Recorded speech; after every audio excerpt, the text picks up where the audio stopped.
y Justicia en tu Comunidad del Poder Judicial del Perú, les da la más cordial bienvenida a la conferencia virtual de la Justicia Restaurativa a la Práctica Restaurativa. Saludamos la presencia de las señores y señores jueces y juezas supremos, magistrados, integrantes de la Comisión Permanente de Acceso a la Justicia del Poder Judicial de la República del Perú, señores ponentes que nos acompañan en esta sala principal, señoras y señores magistrados de las diferentes Cortes Superiores de Justicia del país, señoras y señores representantes de las diversas instituciones nacionales e internacionales, señoras y señores participantes en general, que nos acompañan a través de las salas Meet de Google y de la transmisión vía redes sociales. En especial queremos agradecer a la autora Olga Domínguez Jara, juez especializada del 21 Juzgado de Familia de la Corte Superior de Justicia de Lima, quien con su presencia nos engalana en este evento. Les recordamos a los participantes que se encuentran ya en las salas Meet que pueden realizar sus preguntas a través del chat de la misma aplicación. A continuación tenemos las palabras de bienvenida a cargo del doctor Carlos Calderón Puertas, él es juez supremo y vicepresidente de la Comisión Permanente de Acceso a la Justicia. Adelante, doctor. Muchas gracias con todos, muchas gracias a todos. Bienvenidos. Este es un nuevo evento que realiza la Comisión de Acceso a la Justicia y lo hace con mucha alegría, sobre todo porque hay participación, se trata de un tema relevante. Olga, ¿cómo estás? Jan Schmidt, ¿cómo estás? Nos complace tenerlos presentes en este evento. Sobre todo, hablando de Jan Schmidt, porque ha sido propulsor de estos eventos en el Perú a lo largo de muchos años, de manera que toda su experiencia la volcará en esta actividad para decirnos lo que conviene, lo pertinente y lo relevante en el tema de la justicia restaurativa. Ya sabemos todos, y yo no me voy a extender en esto lo hará Jan Schmidt, ya sabemos todos que la justicia restaurativa es generadora de cambios, sabemos que promueve el protagonismo activo de la víctima y de la persona ofensora en la construcción de la solución integral del conflicto. Hace algunos minutos, antes de empezar este evento, estuve revisando algunas notas que Jan Schmidt había escrito y reparaba fundamentalmente en dos momentos, en dos narraciones, en dos relatos que él había hecho. Uno sobre una señorita que estaba interna en el Centro Juvenil Santa Margarita y que ya había pasado 2 años, creo que le había cortado el pelo y sabía cortar el pelo y le había cortado el pelo incluso a Jan, que después se encontraba desconcertada entre la alegría de que iba a salir del centro juvenil y lo que le esperaba en el futuro, la tristeza, el desconcierto de lo que le esperaba en el futuro. Y luego otro relato que hace él sobre una mujer asaltada que gritaba nerviosa, totalmente afectada por el asalto, por el robo, y que no encontraba ninguna persona que pudiera entender el momento en el que estaba pasando. Incluso Jan cuenta que un policía le dice: señora, ¿por qué grita tanto? Bueno, es que estamos acostumbrados todos. Este es un proceso de construcción que nos cuesta a tener una justicia formal, una justicia que se contenta con la emisión de sentencias y de condenas. Entonces, tener este tema como el de la justicia restaurativa nos invita a tener una perspectiva distinta, una óptica necesaria e indispensable. Por eso, con mucha alegría, declaro inaugurado este evento. Muchas gracias. Agradecemos al doctor Carlos Calderón Puertas por las brillantes palabras en esta inauguración. A continuación tenemos la conferencia magistral de la justicia restaurativa a la práctica restaurativa, que estará a cargo del doctor Jan Schmidt. Él es consultor y formador en justicia y práctica restaurativa de nacionalidad belga y peruana. Es máster en ciencias políticas por la Universidad Católica de Lovaina, Bélgica, y máster en ciencias de las prácticas restaurativas por el Instituto Internacional de Prácticas Restaurativas. Asimismo, es director y docente de posgrado experto universitario en prácticas restaurativas de la Universidad a Distancia de Madrid y de la Escuela Española de Mediación y Resolución de Conflictos. Cuenta con más de 20 años de experiencia de trabajo con adolescentes y familias en situación de riesgo, promotor desde el año 2002 en la justicia juvenil restaurativa en el Perú y de las prácticas restaurativas en Latinoamérica desde el año 2010, liderando importantes proyectos de justicia juvenil restaurativa, destacando entre ellos el realizado con la Fundación Tierra de Hombres en el Perú, el cual ha sido internacionalmente reconocido y ganador en el año 2009 del premio Villa-Sibosky, otorgado por la Asociación Internacional de Jueces y Magistrados de Familia y Juventud. Adelante, doctor. Bueno, muchísimas gracias y bueno, un saludo a todos los oyentes y bueno, un agradecimiento al doctor Calderón, así como a la doctora Olga, que hacía tiempo que no nos hemos visto. Y quería precisar quizás dos cosas antes de iniciar, que no soy doctor, sino licenciado en ciencia política, y que aún no llego a poner la corbata. Soy siempre así, que me cuesta poner corbata, así que disculpe, pero sigo todavía un poquito informal.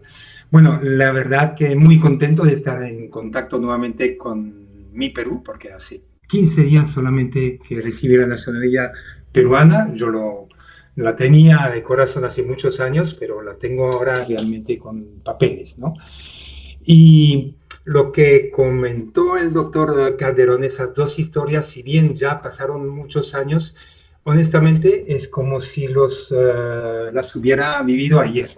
Recuerdo perfectamente dónde, cuándo, cómo, y por eso que me había impactado tanto que, bueno, tenía que escribirla. Bueno, desde aquel tiempo, la verdad que he escrito otras historias que me parece importante, los testimonios, sobre todo que cuando hablamos de la justicia restaurativa y que queremos promocionarla, crear ese cambio, esa transformación, no solamente se va a hacer con palabras, sino se necesita datos, se necesita pruebas, ¿no? Datos estadísticos, historia, testimonio, etcétera, y es por eso que a mí me gusta escribir de vez en cuando un artículo y hablar de lo vivido. Entonces, gracias por la oportunidad de hablar un poco de mi viaje restaurativo. Voy a cargar un PowerPoint, si me permite. Pantalla, porque es así, permitir. No sé si pueden ver actualmente la pantalla. Sí se ve, doctor. Sí se ve. Sí se ve, ¿Se ve? Perfecto. Sí se ve.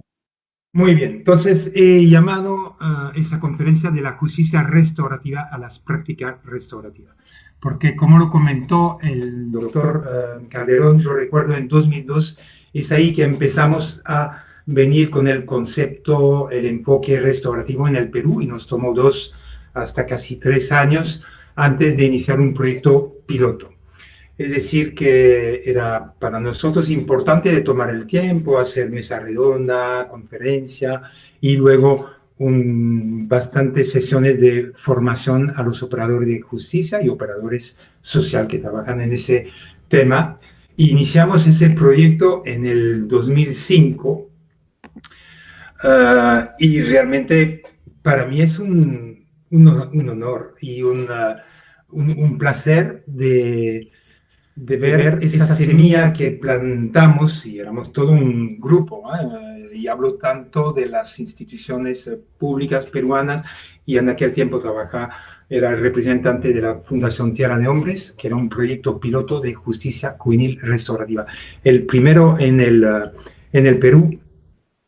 Y no puedo recordar el equipo que teníamos y la persona impulsora también de ese proyecto. Pienso a la doctora Rita Figueroa, que hoy en día, bueno, desde su inicio en 2010 está a cargo del Programa Nacional de Justicia Juvenil Restaurativa, es fiscal superior.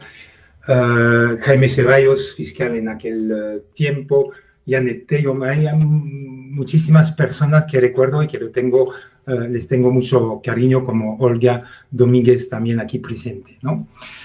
Y aquí buscaba datos porque han pasado bastante años y de 2005 a 2010, que fue el periodo en el cual trabajé, atendimos 2.500 adolescentes en conflicto con la ley penal, ¿no?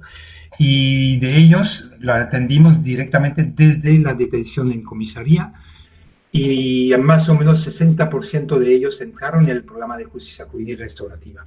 En cuanto al porcentaje de atención a víctima, es mucho menos, son 10% de las víctimas. Y si ustedes miran un poco las estadísticas en otros países donde también atiende este tipo de programa, es lógico que hay mucho menos, pero va entre 10 a 15 hasta 20% países como Nueva Zelanda, Australia, Canadá, que son países que tienen años y años trabajando en ese enfoque, ¿no? Y en ese periodo de 5 años también atendimos más o menos 110 mediaciones. No es un gran número, pero mire cómo esa semilla ha crecido, ¿no? Recuerdo también, y no hay que olvidar, que también habíamos lanzado también una revista que seguramente muchos de ustedes la han tenido en la mano, Justicia para Crecer, en la cual no solamente compartíamos datos, información sobre el proyecto, los avances, las cosas buenas, pero también las dificultades que podíamos encontrar. Pero aparte de eso, también teníamos artículos de personas reconocidas a nivel mundial en el tema de justicia juvenil restaurativa, ¿no? También hicimos algunos estudios. Recuerdo un estudio que probablemente no hay más de 2 en Latinoamérica, que eran estudios sobre costo-beneficio, sobre todo el tema enfoque restaurativo o enfoque penal, ¿no? Y luego no nos olvidamos 2009, el famoso Congreso Mundial de Justicia Juvenil Restaurativa, que terminó incluso con la Declaración de Lima, que fue aprobada incluso por las Naciones Unidas y que la pueden encontrar por internet, que es hasta hoy día todavía muy de vanguardia, ¿no? En el 2010, ahí ya Tierra de Hombres, si bien estaba todavía presente, pero fue una inversión pública, del Ministerio Público, del Programa Nacional de Justicia Juvenil Restaurativa, ¿no?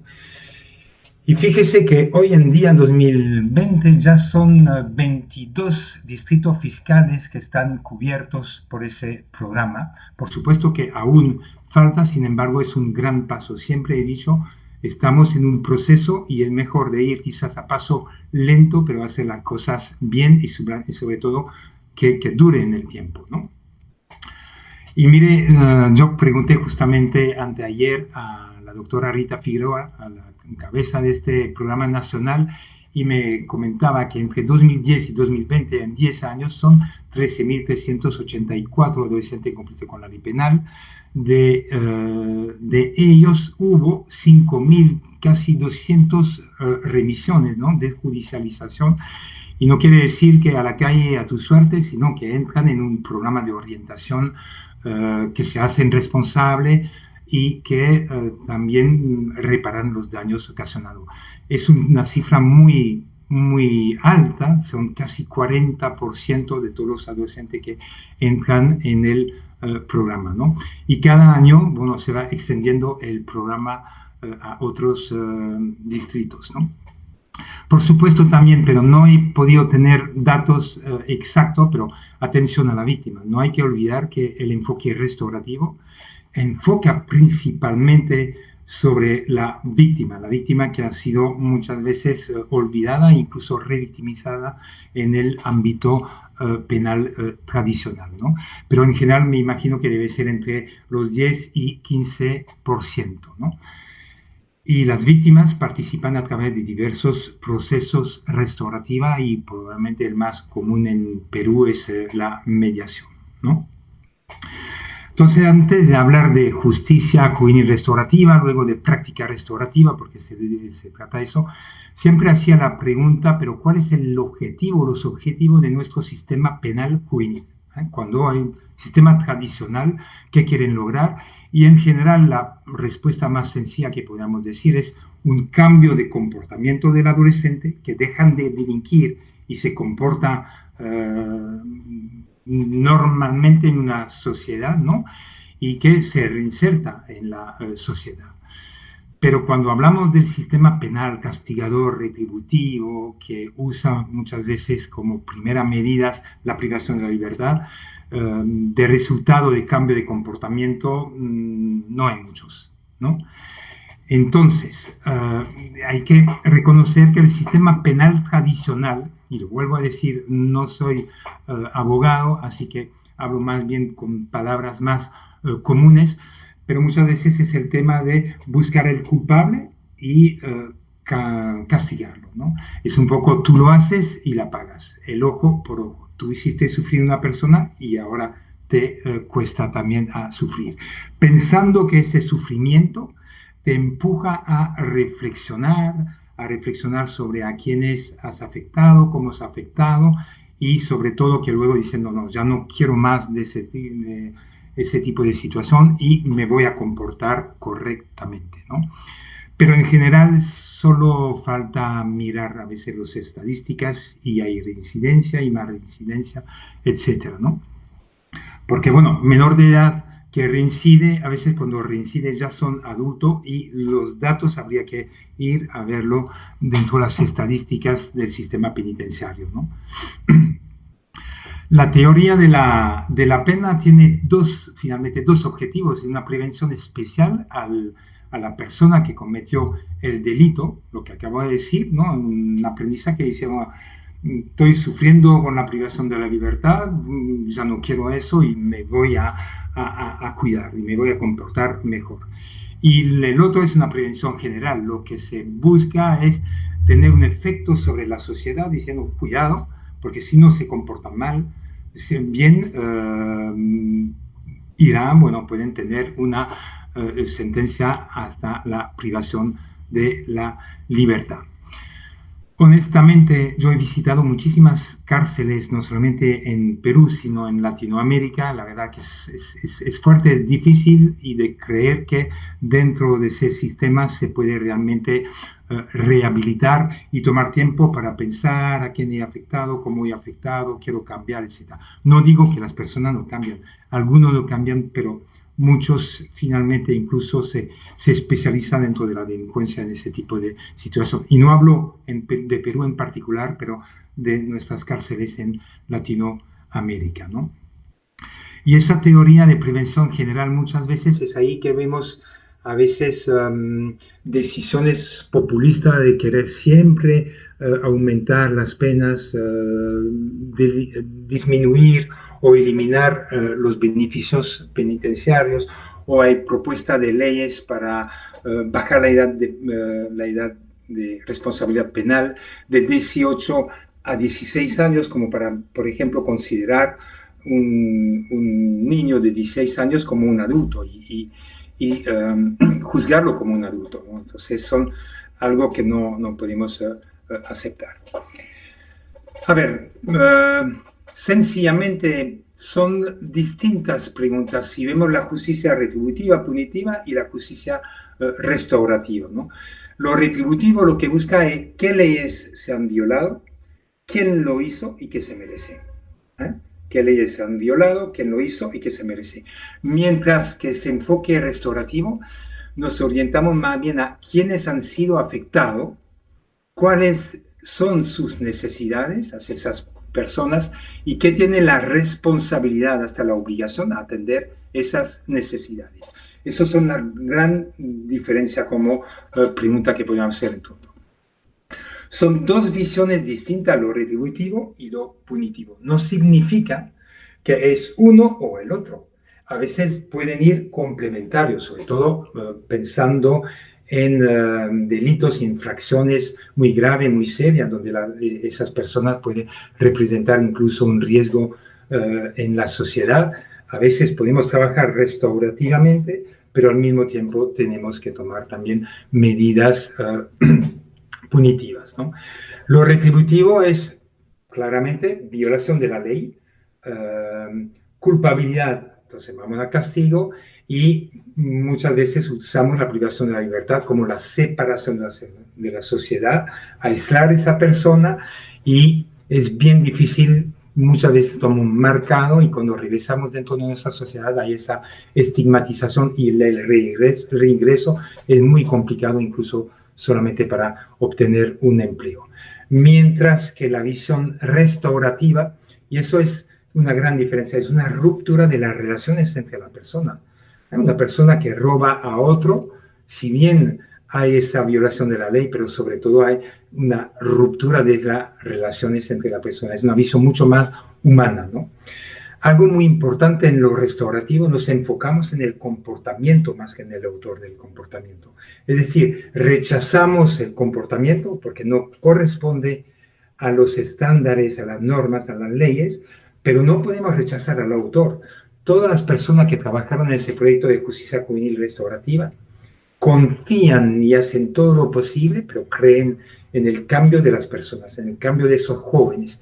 Y tenemos que buscar cuáles son los recursos y los potenciales en los cuales nos podemos apoyar de ese joven, de su familia, familia amplia y hasta la sociedad para ayudarlo, ¿no? Y ahí no hablamos de una culpabilidad, sino más bien de responsabilidad. La diferencia entre esos dos conceptos son totalmente distintos.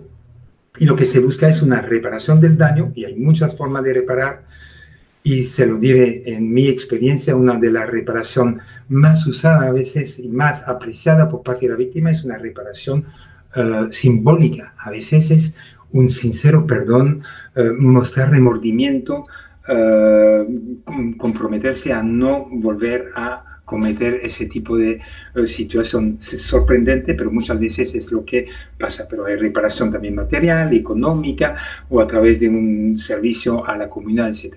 Pero lo que se busca en la visión restaurativa no es estigmatizar y aislar o separar a la persona, sino reintegrarla realmente dentro de la sociedad. Miren, yo recuerdo en algunas conferencias en aquel tiempo, 2007, 2008, 2009, hasta 2010, cuando estaba a cargo de este proyecto piloto de justicia juvenil restaurativa, que algunas personas me decían, pero ¿por qué ustedes están esperando que esos jóvenes cometen infracciones para empezar a atenderlo, a pesar que lo atienden de otra forma, y no hacer algo antes? Y bueno, tenía totalmente razón, es verdad. Si pudiéramos hacer algo para que no caigan en delincuencia, mucho mejor. En aquel tiempo mi respuesta era que no podemos abarcar todo, y como no hay realmente organizaciones que se enfocan a esos jóvenes, decidimos solamente trabajar en esto. Y a partir de 2010, un poquito después del Congreso Mundial de Justicia Juvenil Restaurativa, y he encontrado una persona que era el presidente en aquel tiempo del Instituto Internacional de Práctica Restaurativa, Ted Wartel, que me habló de la práctica restaurativa. Y finalmente práctica restaurativa tiene sus raíces dentro de la justicia restaurativa. Pero ¿cuál es la diferencia? Son tipos de enfoque diferentes. La justicia restaurativa finalmente es un enfoque reactivo, porque nosotros interveníamos cuando ya los jóvenes habían cometido infracciones, ¿no? Es decir, ya el daño estaba ocasionado, era trabajar con ellos y justamente obtener lo que había dicho al inicio, ese cambio de comportamiento, esa concientización que sus actos dañan a otras personas y afecta a la sociedad en general. Pero es reaccionar a una situación, aunque podríamos decir que hay algo también de preventivo, porque hay suficientemente estudio que demuestra que pasando por el enfoque restaurativo, la tasa de reincidencia es mucho más baja. En Perú, mirando los datos que me pasó Rita Figueroa, creo que es 6.5% de los que infringieron la ley, que pasaron por un programa de justicia juvenil restaurativa, solamente 6.5% de ellos vuelven a infringir, ¿no? Mientras que las prácticas restaurativas tienen un triple enfoque. Uno que llamamos el enfoque proactivo. Proactivo, ¿qué significa? Es crear un sentido de comunidad, aprender a conocernos, aprender a convivir, aprender a conectarnos, ¿no? Y es verdad, finalmente podríamos decir aprender a crear capital social, esa confianza. Si trabajamos eso, que sea dentro de la familia, que sea dentro de las escuelas, dentro de las comunidades, vamos a tener mucho menos conflictos. mucho menos delincuencia. Entonces, desde la familia, la escuela, las comunidades, la práctica restaurativa trabaja ese enfoque de crear ese sentido de comunidad. También podemos tener el enfoque preventivo, es decir, no esperamos, por ejemplo, en una escuela que tengamos un caso de bullying muy serio, que podíamos ya trabajar con nuestros estudiantes sobre ese tema, conversar con ellos, saber, ver qué nivel de conocimiento y de prácticas hacen. Desde la pandemia, trabajo con el Ministerio de Educación y una ONG belga en Ecuador, casi 6 meses, donde hemos hecho un trabajo enorme con material pedagógicos, con un equipo sensacional, y justamente trabajando enfoque proactivo y preventivo. Hicimos la misma cosa también con el Ministerio de Educación de Honduras y el USAID, y me encantaría hacer exactamente lo mismo aquí en Perú con el Ministerio de Educación. Sin embargo, la práctica restaurativa también tiene ese enfoque reactivo. ¿Qué significa? Que la justicia restaurativa es un subgrupo de las prácticas restaurativas. Lo que hace la práctica restaurativa es ampliar los enfoques. Es decir, hago justicia restaurativa, pero aparte de eso, trabajamos antes también. Y así tenemos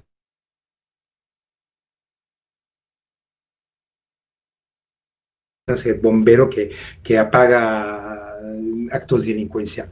No solamente eso, por supuesto que los conflictos son parte de la vida humana. Definición de la justicia restaurativa, hay muchísimas definiciones. He tomado 2. La de Howard no podía omitirla porque se dice que Howard y se lo merece, es un poco el padre de la justicia restaurativa, aunque la justicia restaurativa venía de mucho antes, pero formalmente creo que es una de las personas que más bien la promocionó. Voy a leer un proceso dirigido a involucrar dentro de lo posible a todos los que tengan un interés en una ofensa particular, identificar y atender colectivamente los daños y las necesidades y las obligaciones derivadas de dicha ofensa, con el propósito de sanar y enmendar los daños de la mejor manera posible. Muy linda. Y otro que apreció mucho, Tony Marshall, que es una definición que ha realizado antes, pero enmarcado en negrita, pero muchas veces hay conceptos iguales, ¿no? El proceso, la partes o persona, de manera colectiva, responder a las necesidades, etcétera, ¿no? Finalmente es eso, es un encuentro entre todos los actores de un conflicto, víctima, victimario y comunidades, de forma voluntaria, para conversar sobre lo que ha pasado, para conversar sobre quiénes han sido afectados, cómo han sido afectados, cómo se siente, y finalmente para ver qué pueden hacer para que las cosas queden bien. Es devolver o empoderar a esos actores de realmente atender sus propios conflictos, ¿no? ¿Cuáles son los valores centrales de la justicia restaurativa? El encuentro. El encuentro, y ahí ven varias personas dentro de ese círculo.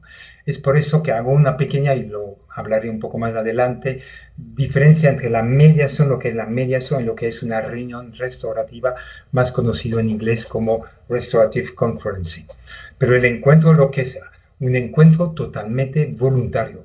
Por supuesto que las personas y los jóvenes que no quieren asistir a ese encuentro, bueno, toman ellos mismos la decisión, bueno, que se actuará en el sistema tradicional. La decisión será tomada por otros, ¿no? Reparación, la reparación del daño, y le he comentado que hay distintos tipos de daño material, daño moral, etcétera, ¿no?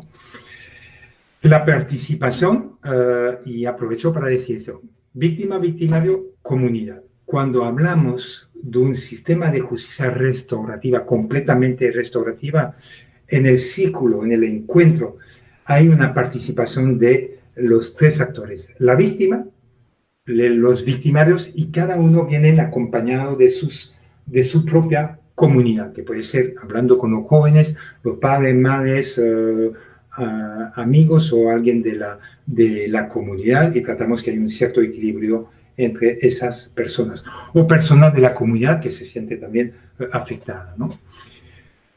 A veces, y es lo que hicimos nosotros al inicio de nuestro proyecto, que trabajamos principalmente con los victimarios y sus comunidades, ¿no? Comunidad de apoyo. Y muy poco la víctima. La víctima como si no tenía mucha confianza, y eso hablamos cuando hay dos partes que participan en el enfoque restaurativo, es principalmente restaurativo. Y hablamos de parcialmente restaurativo cuando trabajamos con un solo actor, o el victimario o la víctima. Pero lo ideal para ser completamente restaurativo es trabajar con esas tres partes. Y la gran diferencia con lo restaurativo es tratar justamente la reintegración de las personas dentro de la comunidad. Cuando les presenté los datos que me pasó la doctora Rita Figueroa, han visto que son casi 40% de desjudicialización, de usar la remisión fiscal, ¿no?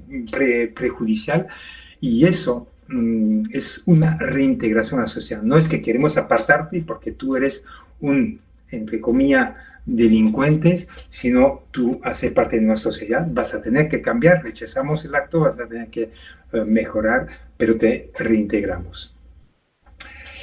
Dos definiciones de la práctica restaurativa. La práctica restaurativa es una ciencia social emergente, ¿no?, que estudia cómo generar capital social y lograr una disciplina social a través de un aprendizaje y toma de decisión participativo. Hoy en día en el mundo hay posgrado en práctica restaurativa. Es no solamente justicia restaurativa, sino que va mucho más allá, ¿no?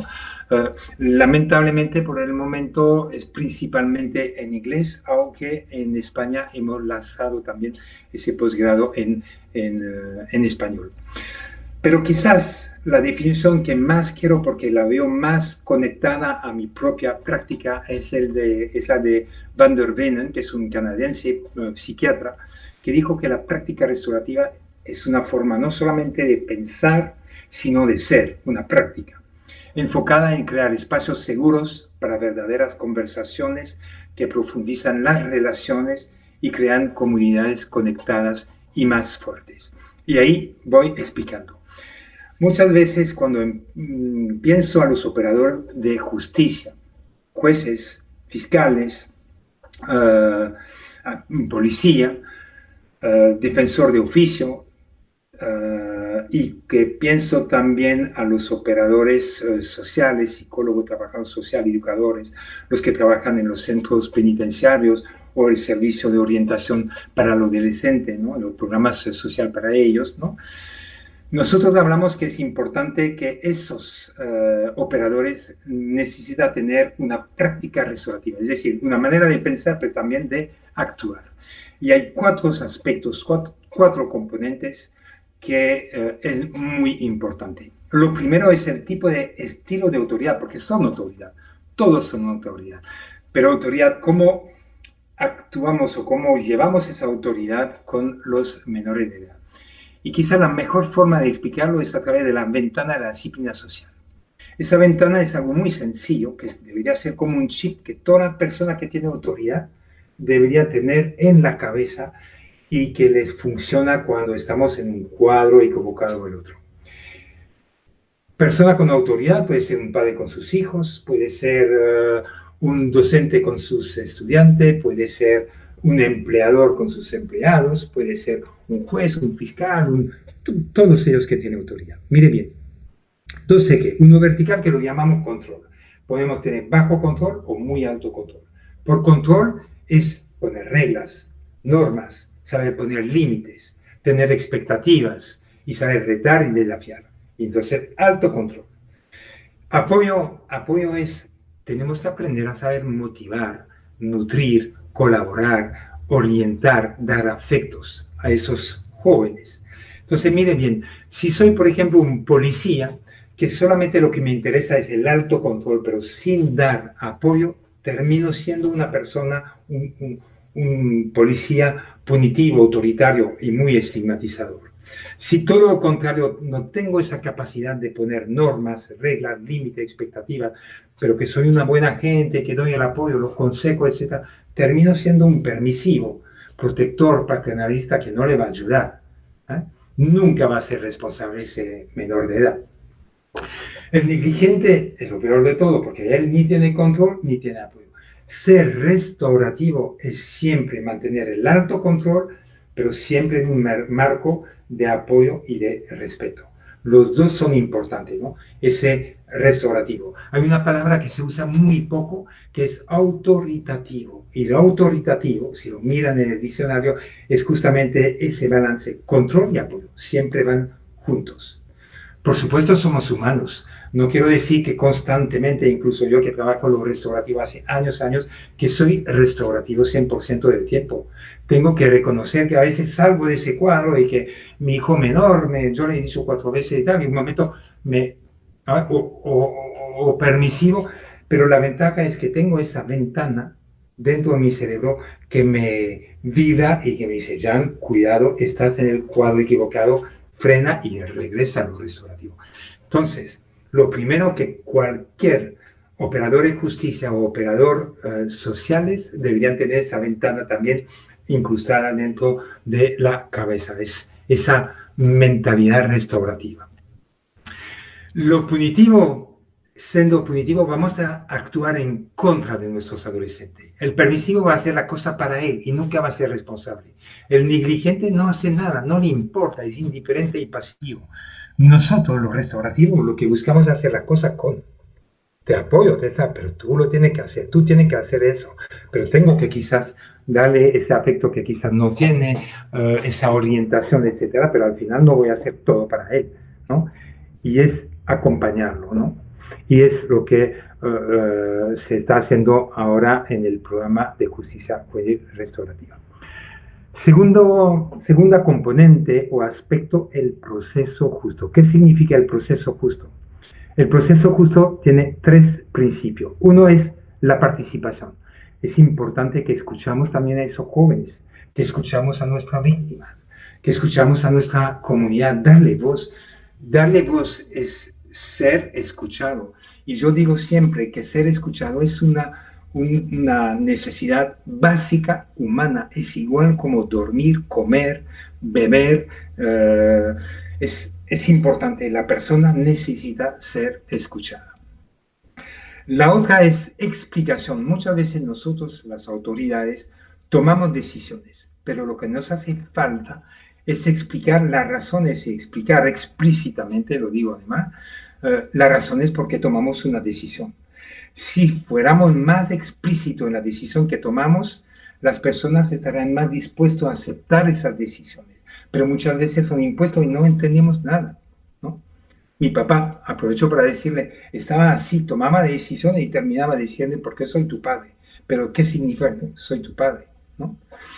Y luego tenemos también que aprender a ser claro en nuestras expectativas, sobre todo cuando tomamos decisiones o reglas de comportamiento, etcétera, ¿qué esperamos realmente? ¿Y qué puede pasar si no se cumple con eso?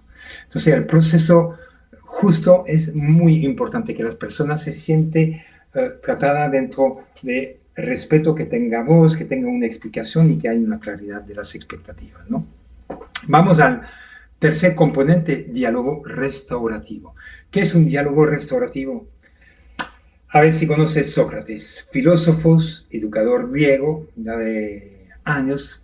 Sócrates, si tenemos que decir algo de Sócrates, era un artista, pero un artista de crear, desarrollar preguntas. Era fantástico. Entonces Sócrates hacía muchísimas preguntas, incluso cuando le respondía a Sócrates, respondía él nuevamente con una pregunta. ¿Y qué quería Sócrates? Era animar a las personas a reflexionar sobre sus ideas, sus posiciones, pensamientos, actuaciones, ¿no? Sócrates empujaba a la gente a reflexionar para aprender y para educarse a sí mismo. Y lo que quería Sócrates es nunca dar la respuesta a la persona, sino que la persona misma sacan su propia respuesta. Y él ayudaba a eso a través de su pregunta.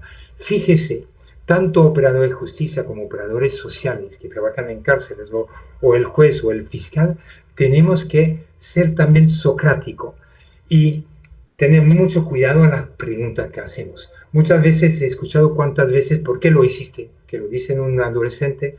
Esa pregunta cierra la relación, no permite al joven de abrirse, no es nada empática, es acusatoria, culpable, distancia. Entonces, ¿qué pregunta podríamos hacer si fuera Sócrates? Ese tipo de pregunta, que le daría esa posibilidad al joven de contar su historia. ¿Qué pasó? Cuéntanos, ¿qué ha pasado? ¿No? Podía también preguntarle qué estaba pensando en ese momento de asaltar o robar tal persona, ¿no? Y ahí va a hablar también de sentimiento.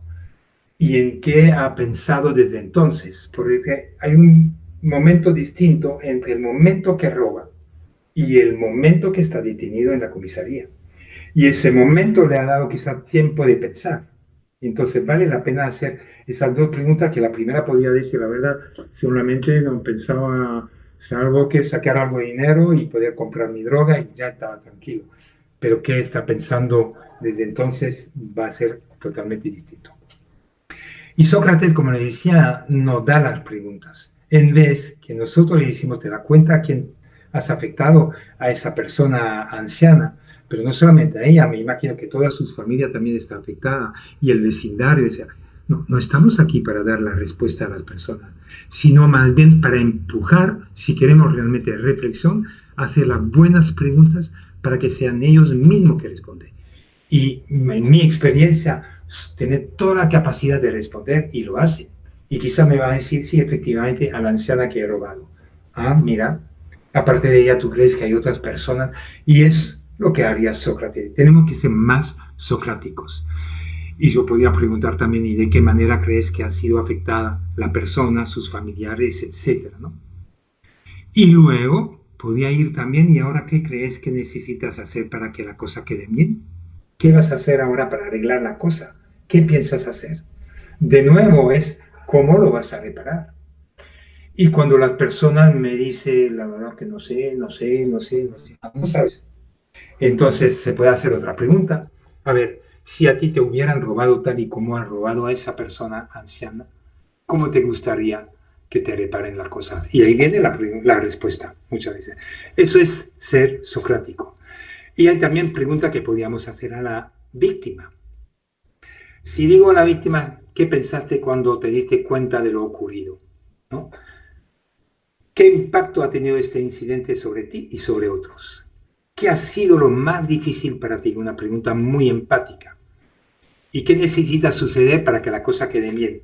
Pero imagínese que llegamos a hacer una mediación usando ese mismo tipo de pregunta, pero que cada uno escucha la respuesta del otro, es crear justamente esa empatía, ese entendimiento y comprender que mi actuar en ese acto delincuencial tiene un impacto mucho más grande que lo que pensaba. Pensaba solamente la persona que he robado, pero al final su marido, sus hijos, los amigos, la sociedad, mi propia familia, etcétera, etcétera, ¿no? Entonces es muy importante usar ese tipo de pregunta. Ventaja de esa pregunta, permite a los actores de expresarse libremente, nos permite identificar quiénes todas las personas, el impacto de toda la persona afectada por la situación. Esas son realmente preguntas que permiten la reflexión, que ayudan a entender el impacto real del comportamiento del adolescente, ¿no? Son preguntas que se refieren al pasado, ¿qué hiciste? ¿Qué pasó? Al presente, ¿qué estás pensando ahora? Y al futuro, y de ahora en adelante, ¿qué vas a hacer para arreglar la cosa? ¿De qué te comprometes? ¿No? Son preguntas que fomentan la empatía, que contribuye a una búsqueda de solución, pero de forma participativa. Y finalmente lo que queremos es devolver el empoderamiento a las personas dueñas de esos conflictos. No quiere decir que los operadores de justicia o los operadores sociales no tienen un papel por jugar, por supuesto. Son ellos, por ejemplo, cuando vemos el trabajo de los fiscales de familia, el trabajo excelente que hacen justamente para llegar a obtener tantas remisiones fiscales, ¿no? Y el cuarto es justamente tomar en cuenta las expresiones de los afectos. Es impresionante lo que los afectos y expresar los afectos crea justamente ese ámbito empático. Y hay uno en particular que quiero hablar, que es el de la vergüenza. Y hay una diferencia entre culpa y vergüenza. Y eso yo creo que es muy importante porque lo retributivo hablamos mucho de el culpable, ¿no? Y castigo. La restaurativa es responsabilidades y reparación. La culpa apunta en una falla en el hacer. Hice algo mal. Y bueno, hice algo mal y bueno, me van a castigar. Mientras que la vergüenza es algo tan interesante que podríamos hacer varias sesiones o conferencias sobre ese tema, más bien se refiere al fracaso de una persona para hacer. Y más bien, en vez de decirse algo mal, soy una mala persona, ¿no? Y es algo mío. Fíjese que la vergüenza es algo muy interesante, porque hablamos de vergüenza, hablamos a veces de uno que es un sinvergüenza, pero tener vergüenza es finalmente tener, por lo que uno hizo, es ser consciente que si bien hice algo mal y no me siento bien en esa posición, en esa piel, ¿no? Y entonces es una llamada de atención, de conexión, de mostrar su vulnerabilidad. Y cuando veo una persona que muestra vergüenza, y hay distintas formas de mostrarse su vergüenza, digo, qué interesante, por lo menos nuestra vergüenza. Cuando decimos no hay vergüenza, solamente de culpa, no es lo mismo. Entonces la vergüenza es algo muy importante, pero cuidado, nosotros cuando vemos un adolescente mostrar vergüenza, a mí me agrada porque veo que algo le hace sentir mal, pero cuidado, porque manejar o lidiar mal la vergüenza, si no creo condiciones para lidiar positivamente por la vergüenza, voy a hacer una vergüenza que puede caer hasta la humillación, que es lo peor que podemos pasar. Entonces, lo que necesitamos es crear condiciones para que esa persona pueda lidiar positivamente con la vergüenza. Es crear esos espacios quizás de encuentro víctima-victimario, donde el victimario puede hablar del asunto, de cómo se siente, pero podemos hablar también de la víctima. Tener ese espacio donde puede hablar también de cómo le ha costado esa situación, expresar sus sentimientos. El victimario puede decir, bueno, que tiene ese miedo, esa vergüenza, mostrar remordimiento, ¿no? Es quizás una oportunidad para él admitir que ha actuado mal, una posibilidad de decir, disculpar, una sincera disculpa, ¿no? Y poder decir en qué puedo compensar, reparar, restaurar las relaciones, etc. Entonces, nuestro trabajo como operadores de justicia, operadores sociales, es crear las condiciones para que esto pueda ocurrir y lidiar positivamente con su respuesta.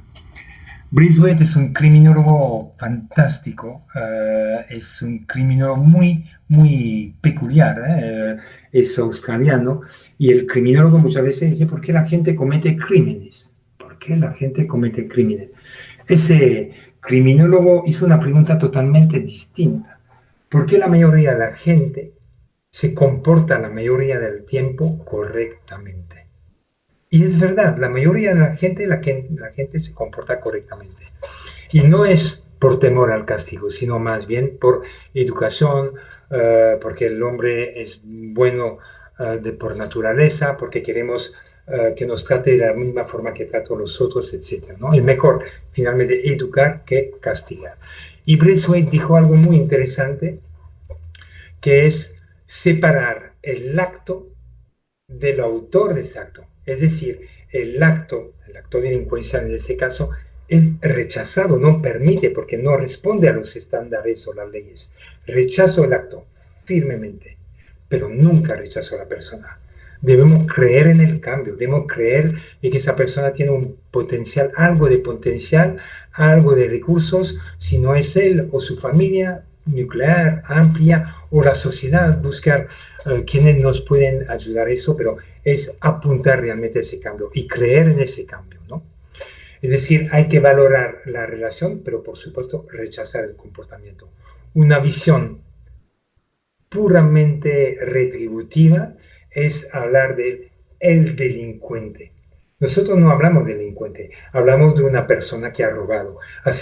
Rechazamos el acto de robar, pero no rechazamos a la persona. A mí me choca cuando escucho un delincuente, un ladrón, es como si compactamos los dos. si queremos hacer esa división, rechazo el acto de robar, pero no rechazo a la persona, ¿no?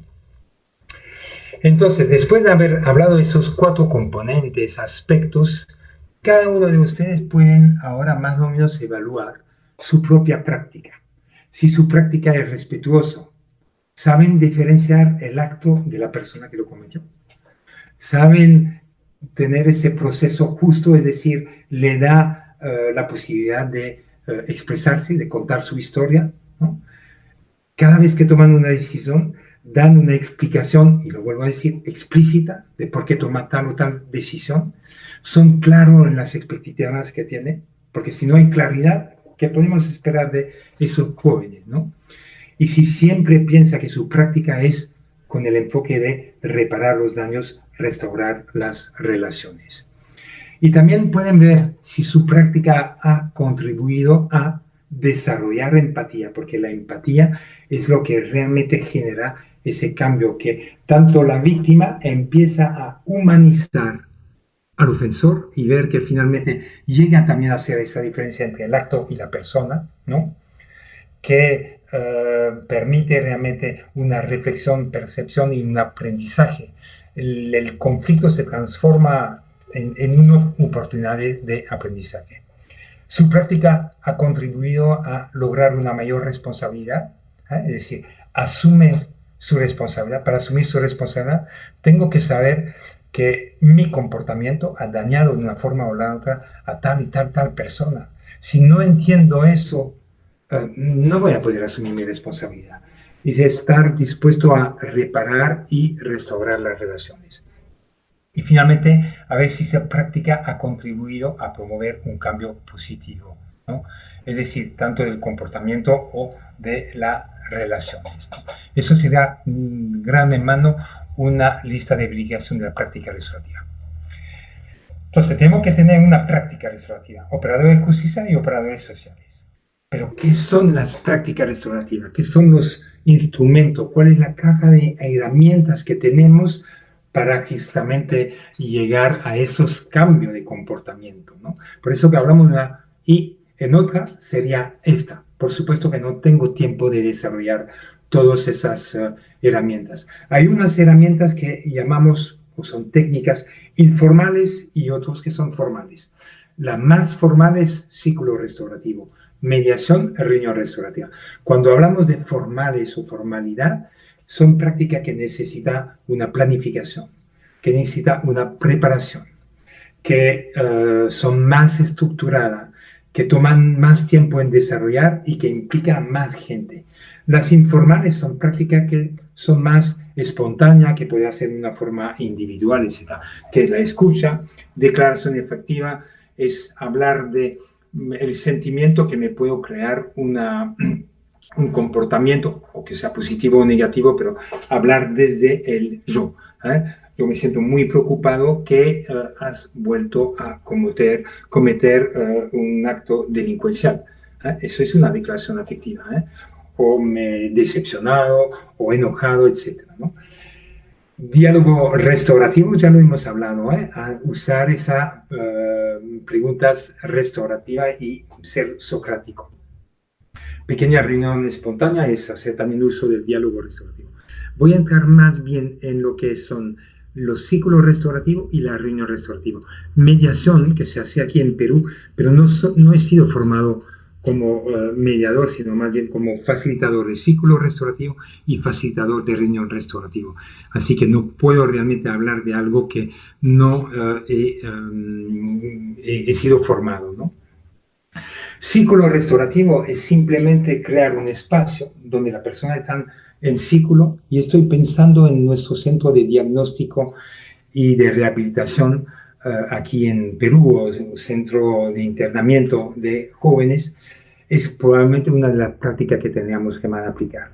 Es decir, ponernos en círculos y dar voz a la persona para poder hablar de temas que les interesan, temas que les puedes afectar, pero temas que nos permite conversar, conversación profunda, aprender, crecer y partir del conocimiento y la experiencia de cada uno, ¿no?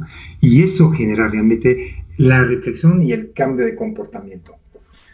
Porque los círculos Círculos, finalmente, estar en círculos es igualdad, no hay uno más importante que el otro, ¿no? El círculo es conexión, nos vemos en un círculo, ¿no? Ahora digitalmente es bien difícil, tenemos esa conexión, me ven, yo no lo puedo ver, veo mis PowerPoint, la conexión es más complicada, pero presencialmente en un círculo y transmitimos no solamente la comunicación verbal, sino también no verbal, los gestos que hace, las mímicas que puedo provocar. Círculos es crear confianza, aunque la confianza no llega en el primer círculo, ni el segundo, ni el tercero, a medida que avanzamos, porque los círculos es crear justamente conversación con respeto, no conversación para criticarnos, ser irrespetuoso, juicio de valor, y cuando las personas entienden el funcionamiento del círculo, viene esa confianza. Y si hay confianza, habrá seguridad. Responsabilidad, porque en el círculo cada uno tiene algo que decir, cada uno tiene experiencia, cada uno tiene experiencia y conocimiento y se puede compartir y crecer juntos.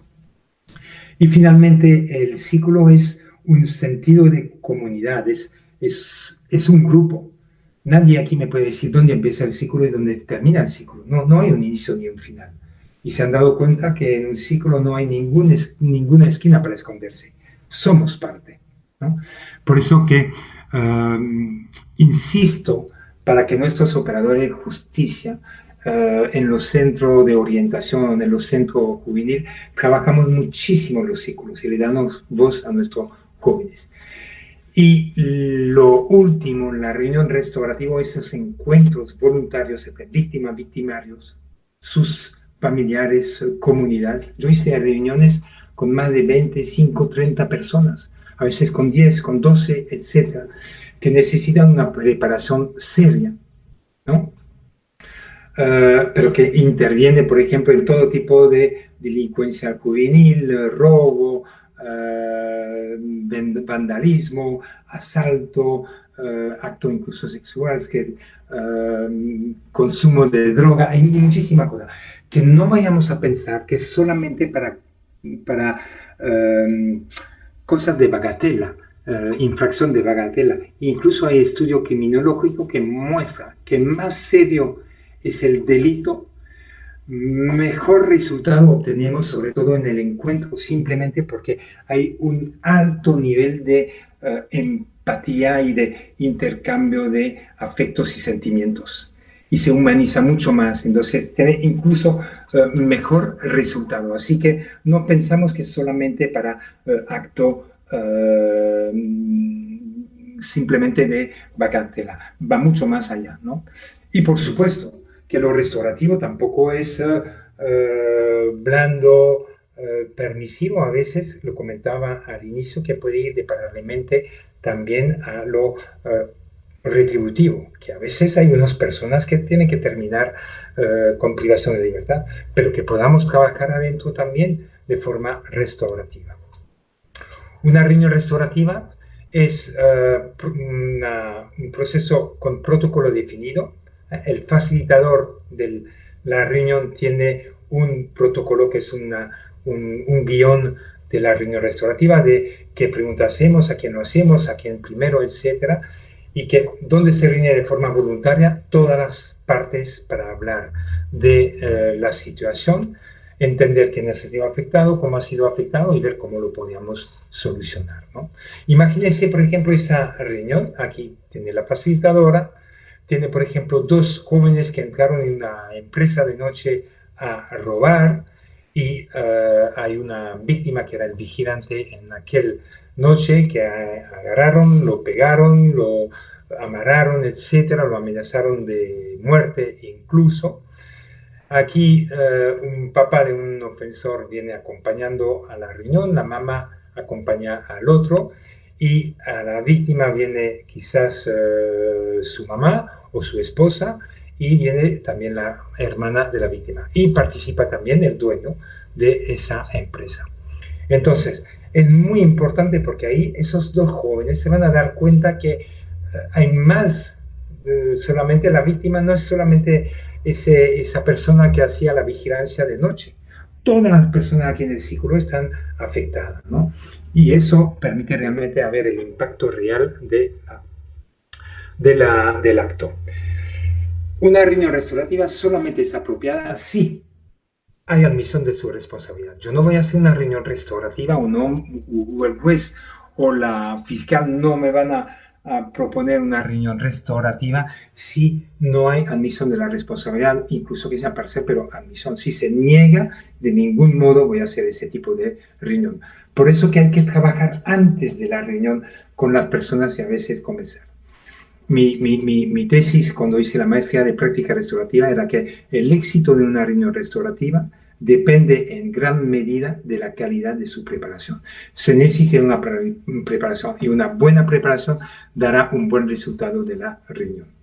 Por supuesto que el incidente ha tenido que afectar de forma adversa a alguien, si no, y hay una necesidad de reparar el daño. Por supuesto que debe también esa reunión restaurativa, si las leyes lo permiten, ¿no? Que no haya una prohibición normativa para realizarla, ¿no?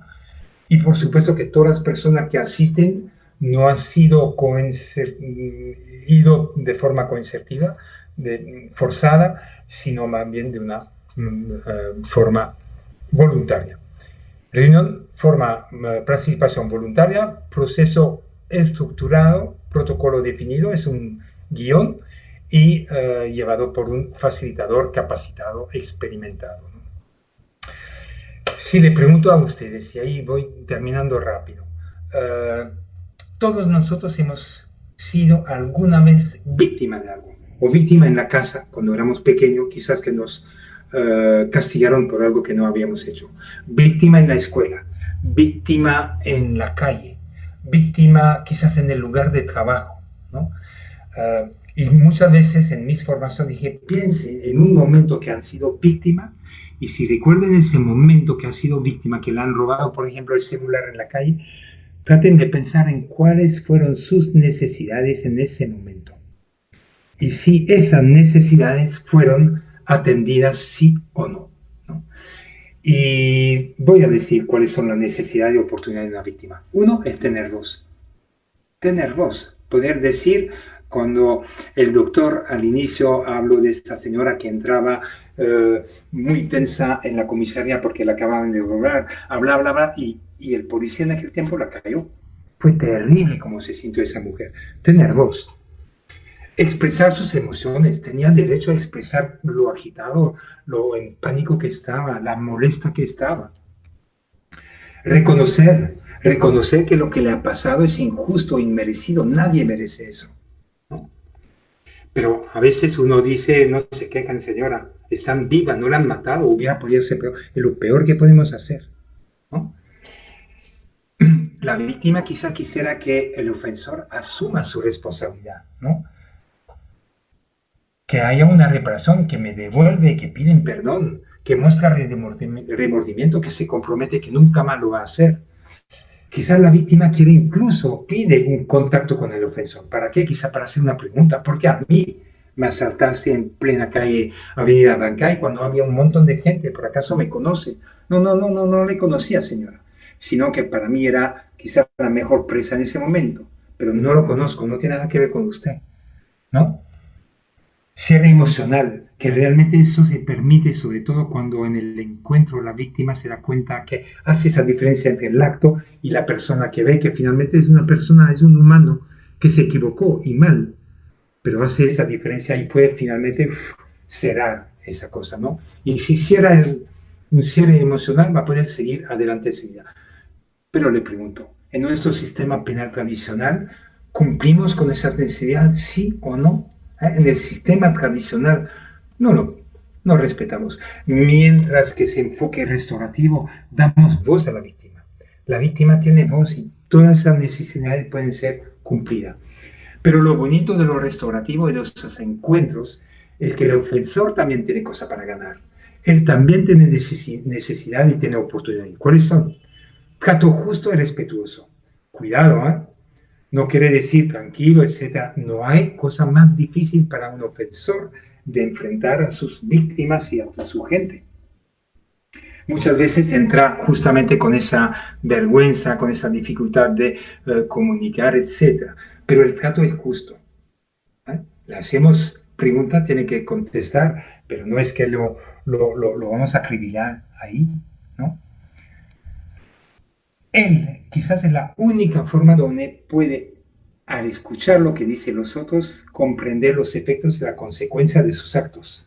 Y solamente si él entienda eso y escucha eso, que va a poder asumir su responsabilidad. Expresar sus emociones, porque tiene emociones también de temor, de miedo, de vergüenza, etcétera, etcétera, ¿no? Quizás es una oportunidad para él de disculparse, pero una disculpa sincera, por supuesto, ¿no? De pedir perdón, de querer reparar el daño, quizás de restaurar la relación que se ha quebrantado. Pedir perdón, reparar, restaurar, disculparse, no es un objetivo que hay que conseguir absolutamente en el enfoque restaurativo. No es algo que debe ocurrir. Sin embargo, el proceso en el que actuamos, crear esos espacios, hace que muchas veces esto ocurre, la disculpa, el perdón, la reparación, ¿no? Y le va a evitar, porque el trato es justo, de ser etiquetado.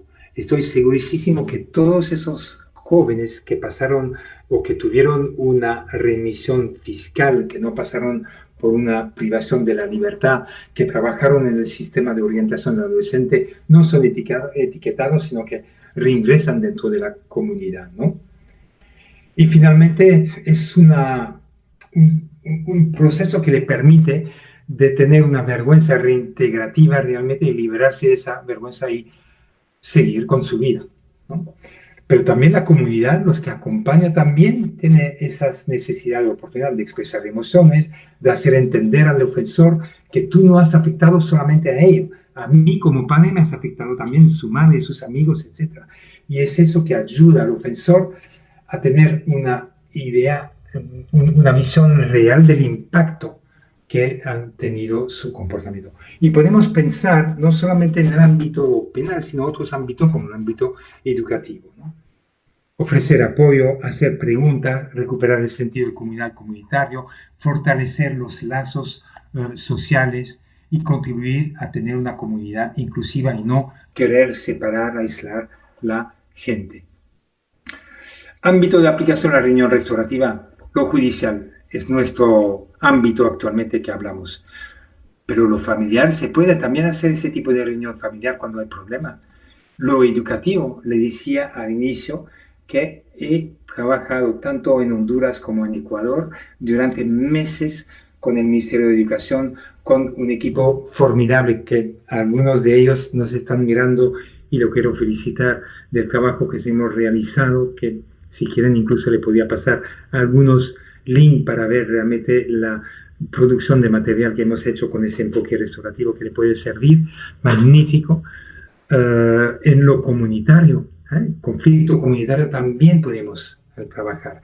Y dentro de las empresas, porque en un equipo de trabajo hay también conflicto y se puede también trabajar a través de los ciclos o de la reunión restaurativa. Ámbito judicial, y termina con eso. Es alternativa en la corte, tanto mediación, reunión restaurativa, que podíamos no llegar a judicializar, sino a ver si podíamos hacer tal cosa y según el resultado, no vamos. O directamente la corte, que nuestro juez se ponía a decir, pero eso no se podía resolver y quizás una remisión judicial, pero quizás hacer un encuentro a ver en qué llegan, ¿no? O después de la corte, cuando decía que puede ir complementario lo retributivo y lo punitivo, hay delitos que lamentablemente merece también proteger a la sociedad y que se necesitan de un internamiento dentro de una cárcel. Pero se puede trabajar dentro de la cárcel de forma restaurativa. Y se puede hacer incluso encuentros restaurativos dentro de la cárcel entre víctimas, si la víctima aceptan hacerlo por favor. Disculpe si he tomado mucho más tiempo de lo requerido, pero bueno, agradezco mucho por la oportunidad a compartir esa experiencia y a conectarme nuevamente con el Poder Judicial, con los fiscales, con todos los operadores judiciales, de justicia y de sociales que probablemente nos ven, y con mis amigos fuera de Perú, de Honduras, de Ecuador, de la República Dominicana. Hay muchos amigos que tengo en la región, muchísimo. investigación.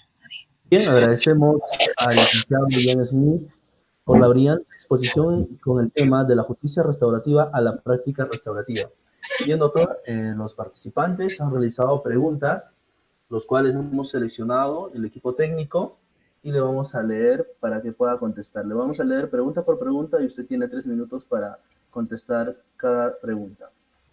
¿Considera que es posible lograr un cambio real de los jóvenes en conflicto con la ley penal si su entorno familiar y social está vinculado al mundo criminal?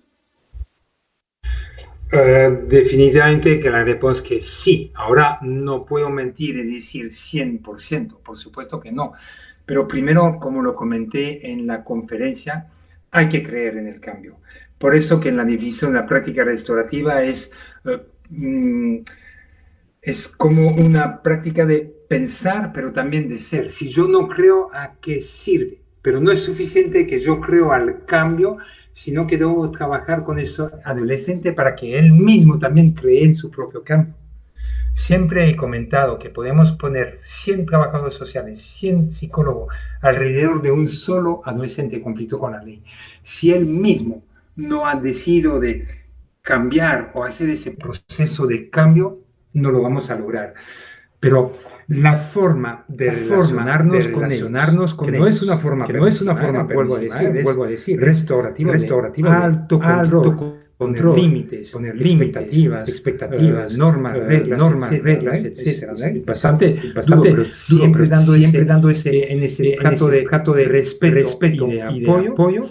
El cambio es posible. Y le podría contar, bueno, no hay tiempo para eso, pero gente que en el fondo no creíamos en el cambio y que cambiaron. Hay uno que recuerdo muy bien en Perú, que es muy conocido y que trabajó en un curso para la institución pública, que ha sido líderes de banda y de no cualquiera, y que al final su forma de reparar era trabajar justamente dentro de las bandas juveniles para transformar esas bandas juveniles en algo positivo. No, siempre decía él, no destruir la banda, sino transformarla en algo positivo. Doy ejemplo de Martin Luther King, en el Agustino, que ese grupo de jóvenes antes se llamaban los pincheros y era una banda muy temedida. Y al final montaron proyectos productivos, etcétera, y de forma de reparar incluso hacían servicio gratuito para escuela, para la municipalidad, donde justamente habían provocado muchos daños. Hay que creer, pero por supuesto sería mentir de decir que 100% funciona. Bien, como segunda y última pregunta, ¿qué medidas preventivas son indispensables para evitar que los adolescentes se encuentren en conflicto con la ley penal? Medidas preventivas, yo creo que también lo he comentado algo justamente quizás la práctica restaurativa es su ventaja, ¿no? De trabajar a nivel familiar, no esperar caer en la delincuencia, sino trabajar desde la familia, desde las escuelas, ¿no? Tratamos nosotros justamente de promover escuelas con cultura restaurativa, que significa son escuelas donde las relaciones son importantes, donde damos voz a los alumnos para conversar sobre temas de interés, sobre temas que les afecta, que se sienta reconocido, que se sienta considerado, ¿no? Es trabajar con ellos, igual en la comunidad. Crear relaciones sanas, seguros, vamos a tener mucho menos conflictos. Pero los conflictos son parte de la vida, siempre habrá, pero por lo menos hay muchísimos que podemos hacer. Es lo mismo dentro de un centro juvenil. Si invertimos realmente a implementar ese enfoque restaurativo a través de ciclo restaurativo, a través de adaptar nuestro diálogo en un diálogo restaurativo, ser socrático, hacer las buenas preguntas que ayudan a reflexionar, etc., el cambio vendrá. El cambio vendrá y realmente pueden salir y ser distintas personas, ¿no? Bien, agradecemos una vez más al licenciado Ian Smith por la brillante exposición con el tema de la justicia restaurativa a la práctica restaurativa. A continuación tenemos los comentarios a cargo del doctor José Iván Sarabia Quispe, juez de familia de la Corte Superior de Justicia de Lima Este. Él ha sido exfiscal adjunto provincial titular del Distrito Fiscal de Amazonas. También ha cursado el curso de doctorado y maestría en Derecho por la Universidad Nacional Federico Villarreal. Tiene posgrado en Derecho de Familia y Género por la Universidad de Jaén, España. Posgrado en Derecho de Familia, Niñez y Adolescencia por la Universidad de Jaén, España. Y es docente de la Academia de la Magistratura. Le damos pase al doctor José Iván Saravia. Adelante, doctor. Muchísimas gracias. Un saludo afectuoso a la doctora Yanette Yoguilardi, al doctor Carlos Calderón Puerta, a mis colegas jueces y juezas que el día de hoy se encuentran acá reunidos, y que duda cabe, un abrazo especial al licenciado Jan Smith, que todos y todas hemos aprendido mucho, sobre todo los que estamos en esta especialidad de adolescentes en conflicto con la ley penal, en los procesos de adolescentes con conflicto con la ley penal, con lo que se ha impartido en Perú respecto a justicia juvenil restaurativa. Más que un comentario, en realidad yo quería compartir con ustedes lo que nos comentaba el licenciado Jan Smith y lo que viene con el título respecto a cómo hacemos o cómo estamos haciendo que esta justicia restaurativa se lleve a la práctica, y es muy importante analizar ello. Sé que mi intervención es breve, pero me gustaría compartir. Quien le habla ha sido también fiscal de familia y por lo tanto, digamos que han estado en las dos abordajes de los adolescentes en conflicto con la ley penal. Y en la actualidad, si bien es cierto, tenemos el Código de Responsabilidad Penal del Adolescente y que está orientado a hacer prácticas o mecanismos restaurativos mediante salidas alternativas del conflicto, pero aún estamos en la vigencia del Código de los Niños, Niñas y Adolescentes. Y de alguna forma hemos implementado en su oportunidad en la Fiscalía con Terra de Hombres, recuerdo yo hace mucho tiempo cuando hacía una pasantía por el Agustino, y yo tenía a mi cargo, era fiscal adjunto de la Fiscalía de Amazonas. Entonces aplicábamos la remisión fiscal, que también los colegas en la actualidad lo hacen, y en la actualidad como juez de familia que ve adolescentes en conflicto con la ley penal, aplico remisión judicial. Pero el Código de los Niños, Niñas y Adolescentes no lo enfoca desde una práctica restaurativa, sino está enfocada en que se realice de alguna manera más judicial, y no es lo que se busca. Lo que se busca es que esa remisión haga que el adolescente salga del proceso judicial, porque la intervención judicial debería ser última ratio y es un mecanismo de desjudicialización basada en la participación del adolescente. Y entonces, con Terra de Hombres, me acuerdo yo cuando estaba en Amazonas, queríamos implementar y no había esa posibilidad porque Amazonas es un lugar muy pequeño, muy pequeño, y estaba en Chiclayo, Terra de Hombres en ese entonces. Invitamos a dos colegas a Amazonas para que nos explicara la justicia juvenil restaurativa. Y quisimos nosotros como fiscales aplicarlo sin tener nosotros las herramientas, entre comillas, sino que habría que buscar la herramienta de esta justicia restaurativa para que haya un efecto importante. Y por lo tanto, en los casos que no revestía gravedad, conforme lo dice el Código de los Niños, Niñas y Adolescentes, se procedía a remitir, ¿no?, al adolescente a un programa. Y la pregunta era, ¿qué programa?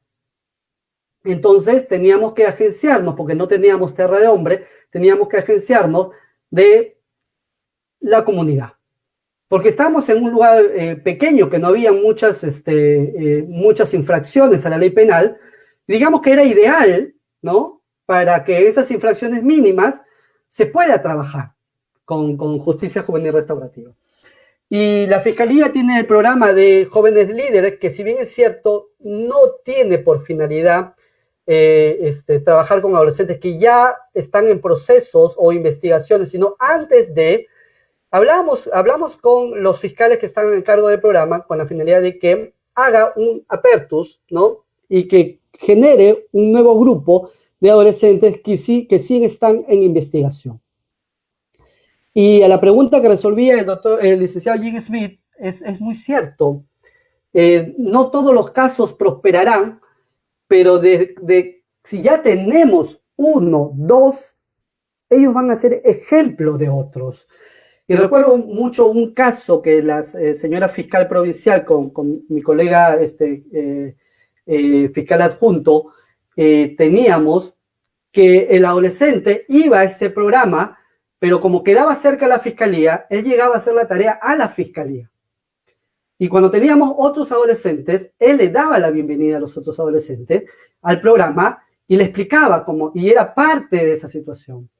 Y qué duda cabe que este trabajo de justicia juvenil restaurativa es mucho más complejo, más difícil, pero en la práctica trae mayores resultados, trae mejores resultados para la reincidencia a la infracción a la ley penal. Y eso es lo que nos interesa a nosotros, porque la aplicación judicializada de medidas socioeducativas no necesariamente va a evitar desistir a la infracción penal. Eso se busca en la actualidad, que duda cabe, pero trabajar con los adolescentes, que ellos comprendan de manera voluntaria no el hecho de la infracción, sino la consecuencia del hecho infractor, y que la víctima se involucre con el adolescente para buscar una salida para la resocialización, la reeducación del adolescente, es importantísimo. Y que duda cabe que ahora que soy juez ya tengo arraigado esa función. Y conversaba yo con mis fiscales de mi jurisdicción al inicio, ¿no? Cuando yo recién me incorporé al Poder Judicial, yo le decía, pero ¿por qué ponen esto al proceso judicial si esto lo pueden trabajar ustedes como remisión judicial? Y era una fiscalía mixta, no era una fiscalía especializada. Y bueno, la carga de penal con la carga de familia es mucho más rápido derivar. Y entonces yo dije, bueno, esto no puede estar judicializándose. Y teníamos que activar la remisión judicial, que se hace un poquito más complicado hacer una remisión judicial con justicia restaurativa, porque tenemos que sacar toda esa situación del proceso judicial en sí. Es decir, el rito, ¿no? De que el juez está pues en un altillo, el adolescente hacia abajo y las partes, y hay un debate, ¿correcto? Sino que haya una mesa restaurativa en la cual se pueda dialogar con la víctima, con el adolescente, con los abogados que participan, con la fiscalía, y que se lleguen a acuerdos que sean en beneficio del adolescente. Hay dos colegas, ahora la colega Laura Guaita en el sexto juzgado, y había una colega del juzgado transitorio, que ellos hacían un trabajo muy interesante con los adolescentes. No bastaba solamente, o sea, de alguna manera en algunos casos se pone comparecencia y que los adolescentes vengan no a firmar, pero por lo menos a dar cuentas de que están cumpliendo con la medida restrictiva que se le ha impuesto. Pero se hacía un trabajo mayor, y a mí me pareció muy interesante sobre ello, porque se vinculaba al equipo multidisciplinario, se vincula hasta ahora al equipo multidisciplinario, para que hable con los adolescentes, y muchas veces la juez también hablaba con los adolescentes sobre su problemática. Y la realidad es que cuando ya llegaba el proceso judicial, la situación ya había cambiado del adolescente. Y una vez en una visita del doctor Cristian Hernández al módulo especializado decía, pero ya no lo judicialices. Y claro, ¿qué duda cabe?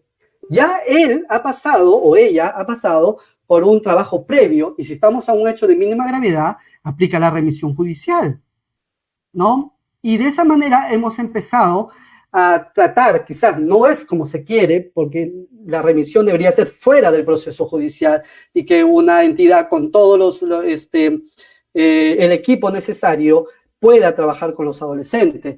Pero como todavía no tenemos implementado el Código de Responsabilidad Penal del Adolescente, que sí lo contempla, digamos que estamos buscando algunas salidas, digamos, no especializadas, pero que duda cabe que nos están dando resultados. Ya cuando mi fiscalía fue una fiscalía especializada, ya fue distinto porque pudimos conversar sobre el tema y la remisión judicial se pudo dar. Y yo le puedo comentar que hemos hecho remisión judicial inclusive en tocamientos indebidos, porque en muchos de los casos, si bien es cierto, es un delito grave con sanciones graves, ¿no? Y agravantes también, pero muchas veces en los adolescentes que están en una formación del despertar sexual y que no tienen una orientación sexual, es necesario una reeducación para ello, ¿correcto? Y es muy complicado. Yo le decía a la fiscalía, ¿por qué ustedes no hacen remisión en estos casos, doctor? Porque, y muchas veces las víctimas son la propia familia, ¿correcto?